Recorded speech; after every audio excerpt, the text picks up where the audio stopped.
You might say, but how could I create my friend John or my spouse? How did I create that?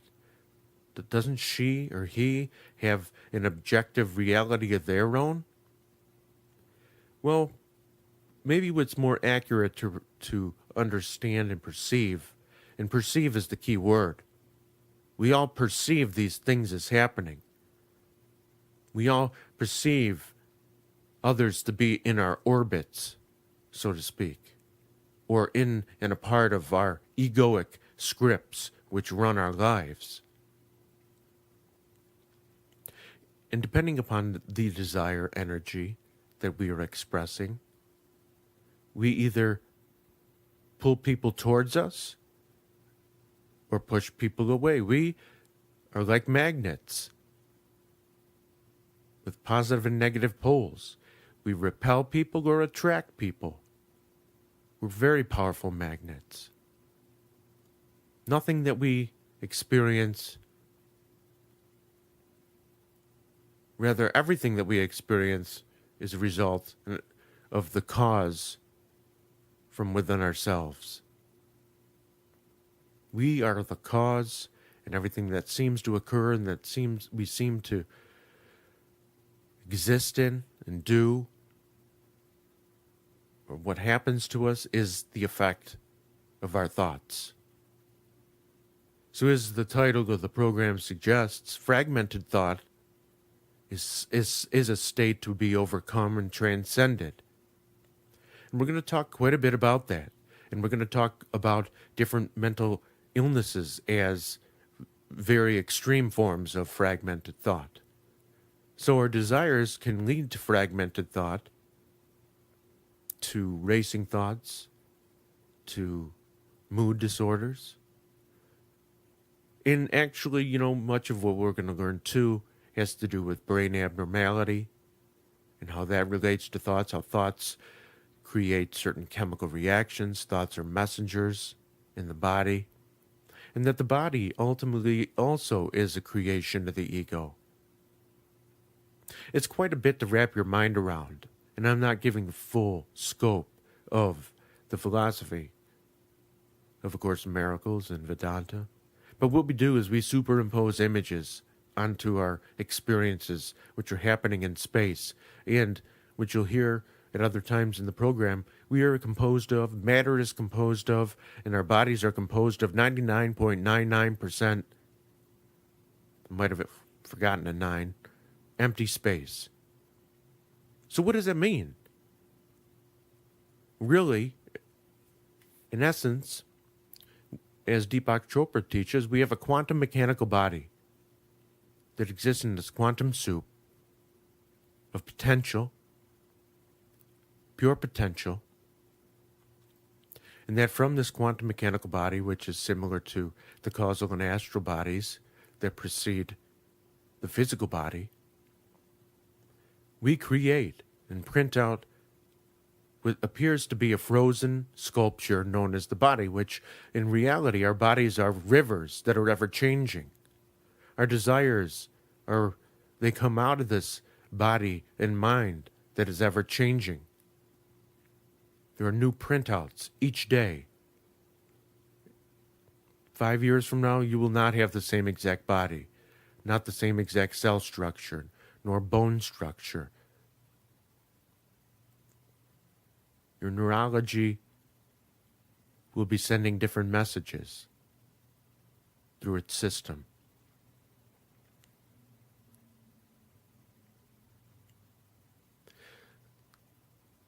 But to get back to what we were talking about, it was in one instant that the tiny mad idea crept into the universal mind, that it could be shattered, that there was something outside of its infinite nature and love.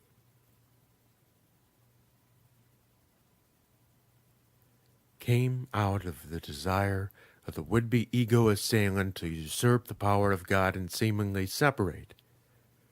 This came as a result of a desire energy. And if the Genesis story has anything to teach us, the serpent is the Kundalini energy. and it gets the name because of its coiled nature that resides in the spine. And when awakened, it moves in a spiral-like pattern up and around the spine, and you can see that symbol in modern medicine, that this desire energy was activated in that it was moving Godward, and it actually has allowed us to evolve Godward.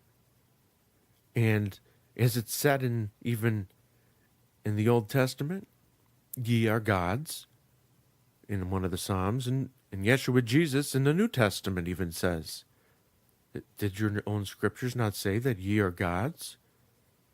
And Yeshua Jesus said, greater than me, things you will do. So we have infinite potential, and we were just exploring this infinite potential.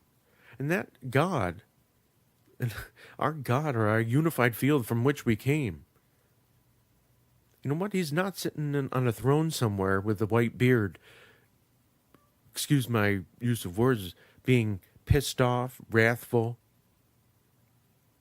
condemning and writing down names who are going to some separate place called hell, which there is no separate place called hell.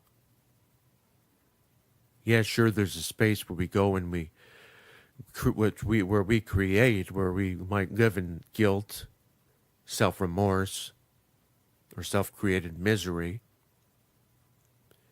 when we realize that we have been anything other than the presence of love.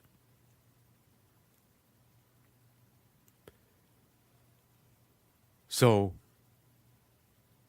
that desire, that tiny mad idea,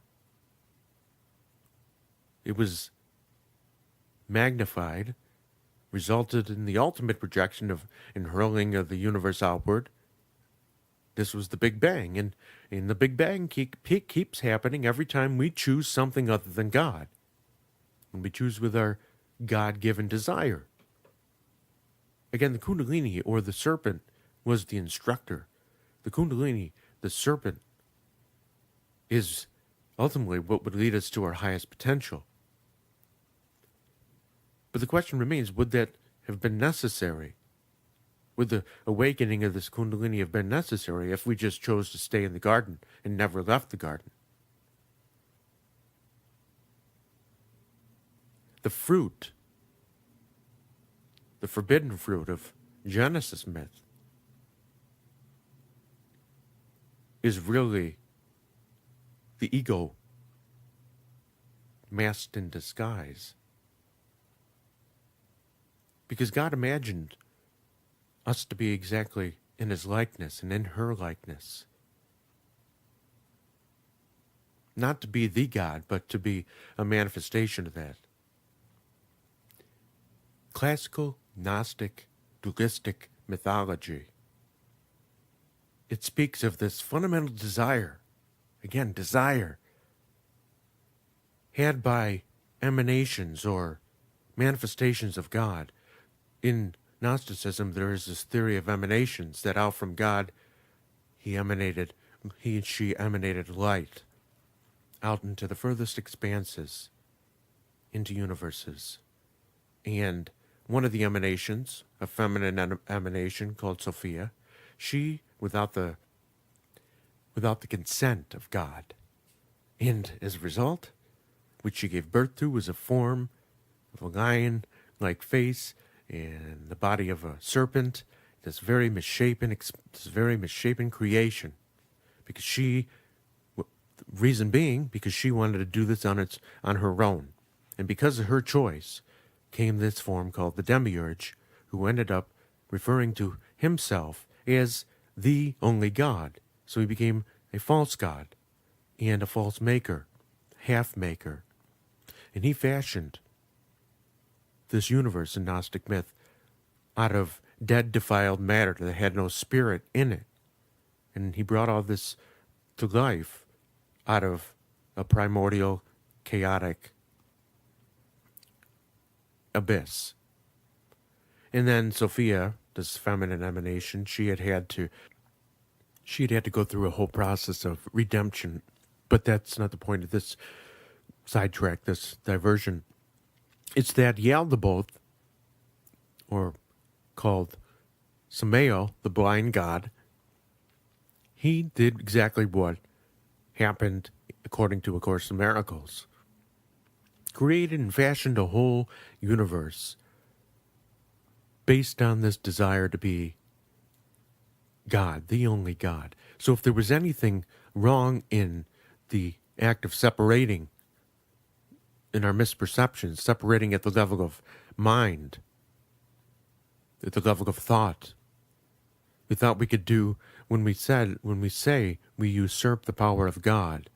We took everything that was given to us, that was available to us, all the potential and power, and we used it for something that we could do to get away from God, because we felt that we didn't have enough, that we needed more power, that we needed, our abundance wasn't enough, and that we needed more supply. So we, out of fear and scarcity, we created our own playground, so to speak. We created our own stage on which to enter bodies and act out this cosmic drama. Paramahansa Yogananda teaches that God created this cosmic drama through a dream.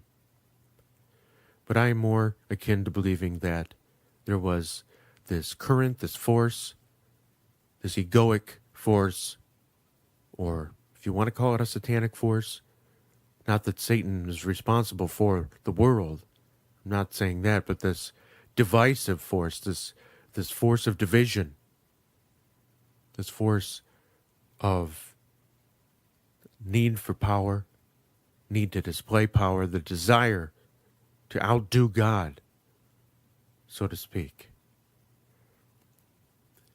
It was best represented through Gnostic myths. Though it's already been said, our thoughts can materialize, and it's more widely believed thanks to quantum physics. And we should not let that be an excuse for miscreating universes. So, that one desire that I've been talking about, in the form of thought, that the illusory part of consciousness started it all. And I'm not talking about a case of curiosity killed the cat. Separation from God creates the conditions for what Toltec master Don Miguel Ruiz calls the dream of hell. Both private dreams and the dreams of the planet. Our private dream, viewed from our own vantage point, rather our individual egoic vantage point, a product of our thinking, wishing, attacking, dividing, and fracturing. But you know what? We all do it. We let our sense desires convince us that the condition of scarcity is real. And this belief causes all our suffering to come about.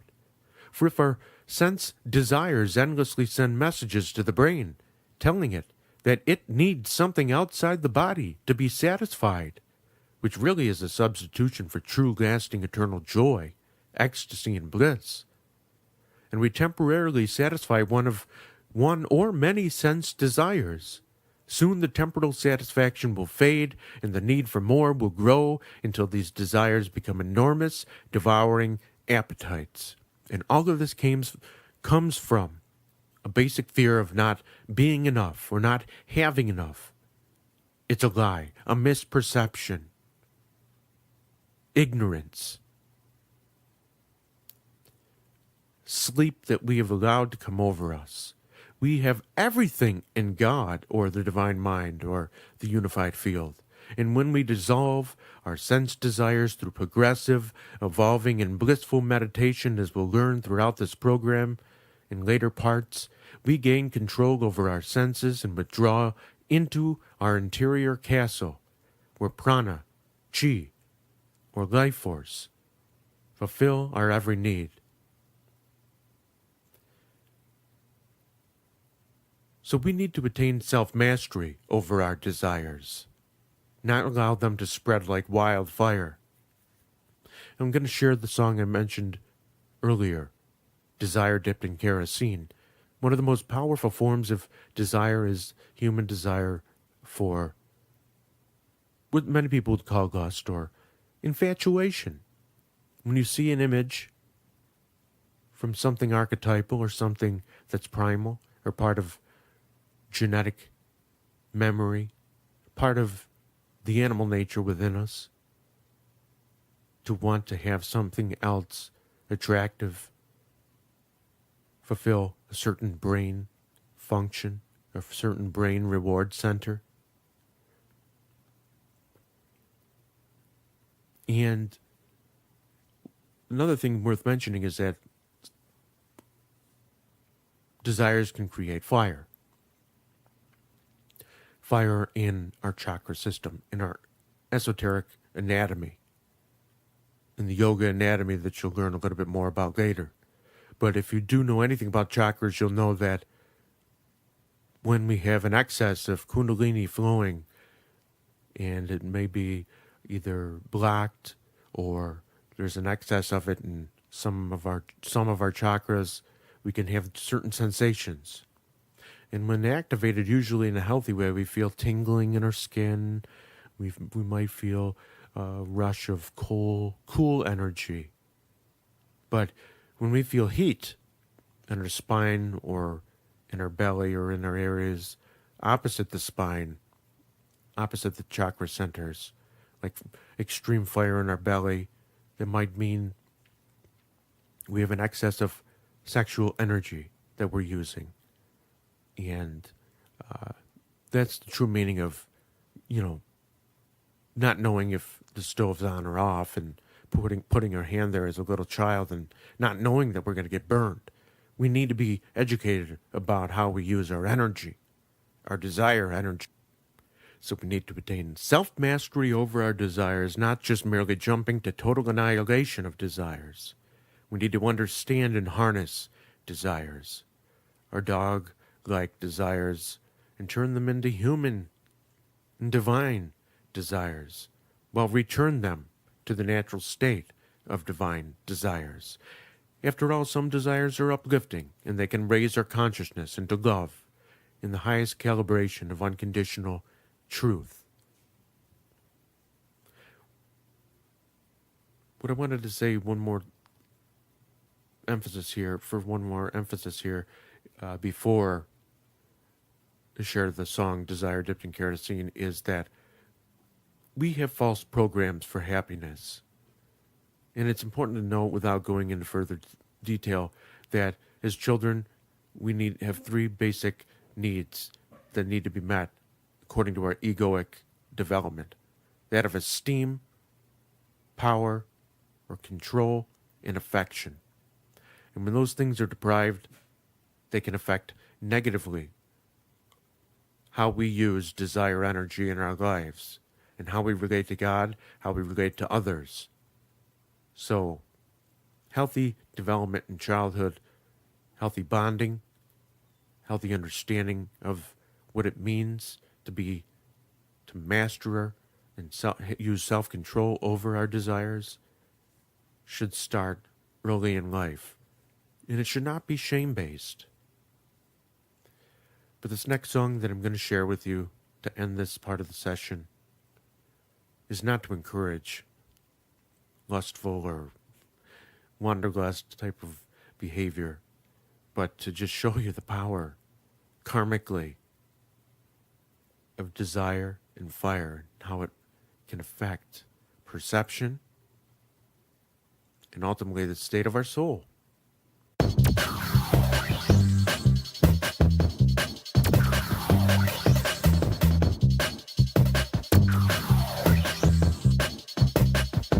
Like Mirage, I was 22, she was 31. We danced all night, rumors fly, now I'm on my own. Breathing's fine, but I'm falling down. Have you ever had desire dipped in kerosene? The tasty filling cup of karma in the night. Though there will always be a scar where the sacred stays, there still remains those fly-by nights and nectar dreams. Communion share those satin sheets, becoming one. We were both warm inside. Now I feel guilt, desire tried, free-flowing dreams, fantastic times. And have you ever had desire dipped in kerosene? The tasty feeling cup of karma in the night. Though there will always be a scar where the sacred stays, there still remains those fly-by nights and nectar dreams. Coffee kickback time, don't have aftershocks, stains of nicotine nearby for now. She keeps on calling me, so I have to think what a second time would do to me. Have you ever had desire dipped in kerosene? The tasty feeling cup of karma in the night. Though there will always be a scar where the sacred stays, there still remains those fly-by nights and nectar dreams. Too much wine tonight, the smell is right. Cold temperatures, there's no such thing where I sit and wait. Now I'm wondering why I can't have my cake. I don't wanna cry. Have you ever had desire dipped in kerosene? The tasty feeling cup of karma in the night. Though there will always be a scar where the sacred stays, there still remains those fly-by nights and nectar dreams. Still I'm 22, but I have to say she don't give a damn. We're gonna play, things haven't changed the second time. Never felt this way. Have you ever had desire dipped in kerosene? The tasty feeling cup of karma in the night. Though there will always be a scar where the sacred stays, there still remains those fly-by nights and nectar dreams. We're orbiting right through the sky. Is this heroin? No, I'm burning in the fire. She's 31, things feel so right. I sold my soul, stealing this tonight. And have you ever had desire dipped in kerosene? The tasty feeling cup of karma in the night. Though there will always be a scar where the sacred stays, there still remains those fly-by nights and nectar dreams. I went to my priest and I told him how I'd thrown away my purity. He told me, son, gotta understand you were vulnerable in your weakened state. So don't beat yourself up, the Holy Father forgives and makes things right. So I said, Father, have you ever had desire dipped in kerosene? The tasty feeling cup of karma in the night. Though there will always be a scar where the sacred stays, there still remains those fly-by nights and nectar dreams. I just wanted to end this session by saying that desire, energy, that fiery, intelligent desire that exists and flows up and through the spine, is part of, an element of, rather, our involution and our evolution, of our progress and our regress in consciousness and conscious awareness and becoming pure consciousness, which we already were. So returning to the state of oneness, to the state of holy desire, it's a regathering process that happens in the awakening of the fiery intelligent desire. And I just want to say, this might come off quite shocking, that I believe that the trick in the Genesis myth is that the voice that was attributed to God saying you can have any tree in the garden except for this one, the knowledge of good and evil, because if you eat it, your eyes will become open and you will be like gods. I believe that was the separative voice. Because who other than a separative voice, or a collective mass egoic delusion, or Maya, would say to some creations made in that very that image and likeness, why would they say, you can't do this, you can't do that? And why would they say there would be consequences and that there would be death and major punishments that would be issued for disobedience. Now, I want to say something that has come and spoken to me just through the process of this program, and then it made me think back to some of what I had learned in my studies of Gnostic theology, cosmology, ontology, Christology, soteriology, and eschatology. I thought to myself, God put Adam to sleep. Is that correct? No, I believe it was Satan that put, or as the Gnostics would call it, was the demiurge, or the egoic split from divine mind. If it was this demiurgic ego separative force, then it would make a lot more sense, because Genesis never said that Adam awoke until after Eve and him had eaten the fruit. So the desire energy, the fiery intelligence of Kundalini awakened not only Eve, but Adam from deep sleep. And we're going to talk about Kundalini later, raising it up, how to awaken it, and how it arises back towards God. So the fall into matter, there's many ways of looking at it. The fall into densification. Did it happen when Adam was asleep? Did it happen by the hand of the demiurge, the false god, who most of the Old Testament is attributed to? This demiurge? But don't confuse what I'm saying with radical Gnostic duality or dualism, because I still believe that we are forever one, and we never really left our source, only appeared to. And out of misperception, we misprojected our reality outward